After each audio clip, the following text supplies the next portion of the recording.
Pinagpulungan na ng Land Transportation Office at Department of Public Works and Highways sa Region 1 ang koordinasyon sa pagpapatupad ng RA 8794 o ang Anti-Truck Overloading Law sa rehiyon. Ayon sa tanggapan, mandato ng batas na maiwasan ang pinsala sa mga kakalsadahan bunsod ng mga overloaded na sasakyan kasabay ng pagsusulong ng ligtas na pagbiyahe.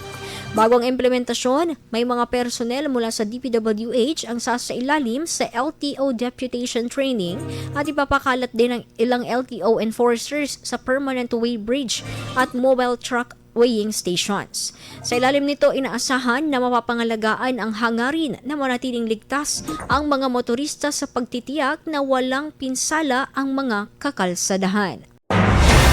IFM News. IFM News. IFM News.